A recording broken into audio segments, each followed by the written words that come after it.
Good morning, my brothers and sisters. Welcome to episode 37. One verse today, and today's title is going to be Follow Jesus in Favor. We are summarizing Jesus' childhood, or not we, the Bible summarizes Jesus' childhood.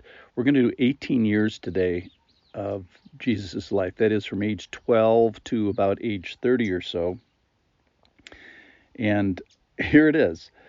This is verse 52 from Luke chapter 2. And Jesus increased in wisdom and in stature and in favor with God and man. Kind of four things in that passage. He increased in wisdom, he increased in stature, he increased with favor with God, and he increased with favor with man. So just a couple things. We talked earlier about Jesus' increase in wisdom, which is a God-given kind of miraculous thing that happens to us as he's the source of all wisdom. Not going to talk about that today. Stature, that is, he physically grows, he participates in humanity, he participates in life. The giving of life, definition of life, is something that grows. Not going to talk about that today. He increases with the favor of man. Not going to talk about that today. What I wanted to talk about was increasing in the favor of God. At least that's what my meditation was on. I'm just sharing what the Lord has touched my heart with today. And that is increasing in the favor of God. So here's the deal, that Jesus Christ in these 18 years increased in favor with God. Now, okay, so how do you get favor from God? Let's talk about how you can't get it. Number one is you can't buy it. It's not something that's even for sale in that kind of a way. It's not time generated. Like, for example, well, I've been going to this church for 30 years. And it's like, yeah, well, when are you going to start acting like it? Or I've been a Christian for this long. He's like, really? Have you increased in favor with God? Or have you decreased in favor with God? And I think that's a real possibility for some people. It's not works. It's not like, for example, let's say I memorize the Bible. And if I do it without love, I don't think it increases, uh, the favor of God. So the first thing that comes to mind is that it can be done. We can please God. We can please God, and didn't really have a total study of it this morning but things that came to mind is obeying Him, listening to Him, relating to Him. I think that would please Him. I think responding, if you see a sunrise or some beautiful animal out and you respond, I think that would be uh, favorable. And I think if you revel a bit in creation or granite spires or mountains or people or children, I think that would be a pleasing thing to Him. I think loving Him, loving God, and loving man, and loving His church, serving His church, I think all those things can please Him.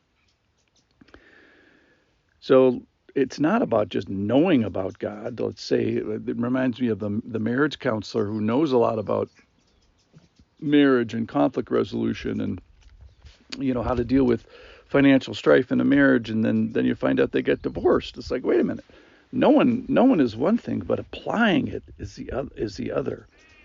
So my thought today is about, I want to live under the favor of God. And Lord, I wish and I pray and I yearn, I want to grow in your favor. Why? Well, Jesus Himself said it's good. Didn't even say it, He showed it. And it's recorded about Him that He grew in favor. So it's godly. I'm using a small g there. It's godly to grow in the favor of God, capital G. So I am grateful. I'm grateful that He favors us in the first place, and with our collective favor of creation and beauty and the salvation story. And for those of you who are interested, the salvation story starts tomorrow. Come back tomorrow. And then I'm glad that He favors me. I'm grateful that He favors me, that He's given me awe and emotion, and in a sense, all this is for me. And I think about the prosperity gospel. And, maybe you have a financial strain today, or your church is in crisis, or a loved one is dying, or your children are in trouble. And the question is, in all those bad circumstances, can I grow in the favor of God? In difficulty, can I grow in the favor of God? Likely during Jesus's life, he lost his father during this period of time, these 18 years that we're talking about. So yesterday, Jesus was a good example of submission, and now today he's an example of growing in the favor of God. So I think my response is, first of all, these are not the responses you want. Number one, that it can't be done. Number two, that God doesn't exist and doesn't care and doesn't touch. I think that's a bad response. Number three, that it's a bad response that there's no such thing as the favor of God, because it says that there is. Number four, that it's not accessible to me. I think it's a wrong response to say, oh, well, that was for Jesus, and good luck with that. I'll never do that. So I think the right response is that God exists, that the favor of God exists, that I want the favor of God, that I pursue the favor of God, that I receive it, that I admire it, I value it, I sit under it humbly, and I follow Jesus in it because he's the one that did it in the first place. So my prayer for us today is, whatever you see today, may you increase in the favor of God. Whoever you meet today, may you grow in the favor of God. Whatever situation you find yourself in, may you follow Jesus in favor.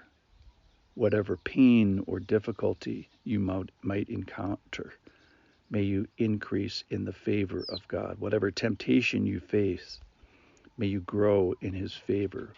Whatever relational frustration you may have, may you follow Jesus in favor. Whatever imperfection you find in your family or in your church or in your workplace or in your relationships, may you increase in the favor of God.